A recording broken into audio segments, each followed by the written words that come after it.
Hmm, lagi-lagi Asus mengeluarkan laptop terbarunya, yaitu Asus VivoBook Ultra 14. Laptop tipis, ringkas, punya performa yang bagus untuk memenuhi kebutuhan produktivitas kalian. Dan ya, gua Rizwan Zon, sekarang langsung aja mari kita bahas. Let's go! Laptop yang lagi gue pegang ini adalah VivoBook Ultra 14 K413FQ. Dan untuk series yang ini tuh ada dua SKU. Pertama yang menggunakan Intel Core i7 dan yang kedua menggunakan Intel Core i5. Keduanya sudah generasi 10 ya. Dan yang lagi gue pegang ini adalah yang menggunakan Intel Core i7. Hal pertama yang menjual di laptop ini adalah desainnya. Desain laptop ini dibuat gimana caranya supaya tipis, ringkas, tapi punya build quality dan performa yang bagus. Sehingga laptop ini mudah dibawa kerja di mana saja. Ada 3 pilihan warna ya untuk laptop ini, Indie Black, Transparent Silver, dan Hearty Gold. Untuk bodinya sendiri, laptop ini punya ketebalan 20 mm dengan bobotnya ini 1,4 kg saja. Dengan ini membuktikan bahwa membawa laptop ini di tas nggak akan bikin punggung kita pegal. Bodi yang ringkas ini juga didukung oleh layarnya dengan teknologi 3-side Nano Edge Display dan ketebalan bezelnya ini hanya 5,75 mm, sehingga punya screen to body ratio hingga 84%.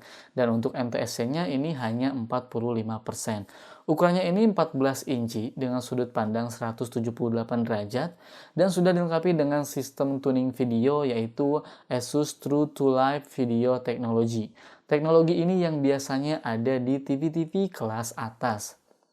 Nah, dengan teknologi ini, brightness, kontras, warna, dan ketajaman gambar lebih dimaksimalkan, sehingga gambar yang dihasilkan jadi lebih bagus dan tentunya nyaman di mata. Walaupun punya bodi yang tipis dan ringkas, tapi laptop ini tuh punya konektivitas yang cukup lengkap. Sebelah kiri ada port DC-in, HDMI, USB 3.1 generasi 1, port USB Type-C 3.1, dan port audio jack. Sebelah kanannya ada dua buah USB 2.0 dan micro SD yang memudahkan kita transfer data dari kamera ataupun smartphone ke laptop ini. Dan untuk speakernya, ini tuh sudah mendukung Harman Kardon. Terletak di bagian bawah sebelah kiri dan kanan. Dan untuk kualitasnya, silahkan teman-teman nilai aja sendiri. Dan jangan lupa ya dengerin pakai headset, oke?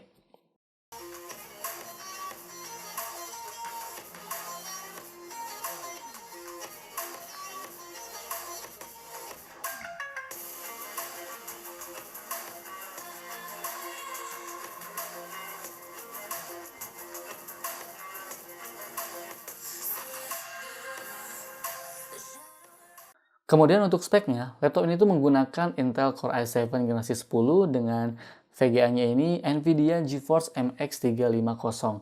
Storage-nya ini 512 GB dan RAM-nya ini 8 GB DDR4 dan webcam-nya ini sudah berkualitas HD dan untuk harganya ini Rp12.799.000. Dan selama gue menggunakan laptop ini punya performa yang bagus. Menggunakan Intel Core i7 generasi 10 yang punya 4 core dan 8 thread, untuk pekerjaan dan aktivitas office atau kasual, performa laptop ini sudah sangat cukup. Kadang ya, ini gue juga pakai nih untuk edit foto menggunakan Adobe Photoshop ataupun bikin video singkat-singkat santai gitu di DaVinci Resolve. Laptop ini bisa membantu dalam aktivitas membuat konten simple tanpa kendala. Dan melihat dari skornya, laptop ini memang sudah bagus untuk penggunaan sehari-hari. Dan sekarang nih, gue sekarang lagi coba render video Full HD ya. Ini Full HD dengan durasinya ini 5 menit di DaVinci Resolve. Dan bisa selesai dalam waktu 7 menit. Nah, ngomongin aktivitas ngetik, keyboardnya ini punya key travel 1,4 mm yang memberikan pengalaman mengetik yang nyaman walaupun dalam durasi yang cukup lama. Selain itu, backlightnya juga bisa kita atur sesuai kebutuhan. Jadi mengetik di kondisi yang gelap bukanlah masalah. Nah, pada tombol enternya nih, ada aksen hijau stabilo seperti ini nih, yang menjadikan keyboardnya ini tuh punya ciri khas yang cukup unik. Selain itu, touchpadnya juga cukup sensitif dan responsif. Sejauh ini gue suka sih. Oh iya, di bagian touchpadnya ini ada sensor fingerprint yang memudahkan kita ketika membuka lock screen dengan mudah dan tentunya aman. Terus, selain performa dan desain, kelebihan laptop ini adalah baterainya. Laptop ini dilengkapi dengan baterai 42 Wh yang cukup besar ya untuk di kelas laptopnya ini. Selama gua coba, laptop ini tuh untuk aktivitas ngetik, browsing nyari-nyari data, kemudian sesekali nonton video, ataupun gua dengerin musik, laptop ini bertahan sekitar 10 jaman. Oke, baik kesimpulannya. Selama gua menggunakan laptop ini sekitar semingguan lebih, menurut gua pribadi, laptop ini tuh cocok untuk kalian yang punya aktivitas pekerjaan kasual tapi dengan mobilitas yang tinggi. Selain performanya yang bagus, laptop ini tuh punya baterai yang awet, jadi sangat cocok banget. Dan kalau misalnya kalian tanya, apakah laptop ini tuh cocok untuk content creator? Laptop ini tuh cocok untuk content creator, susah banget ngomongnya ya.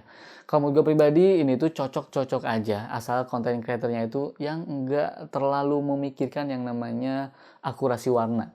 Tapi kalau misalnya kalian adalah content creator yang serius untuk akurasi warna, misalnya untuk coloring atau enggak untuk color grading, laptop ini tuh belum punya 100% sRGB di layarnya, karena masih 45% NTSC.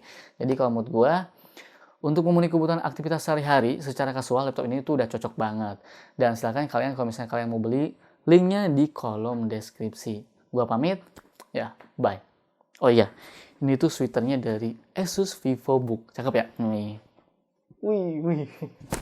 Aduh, mantap.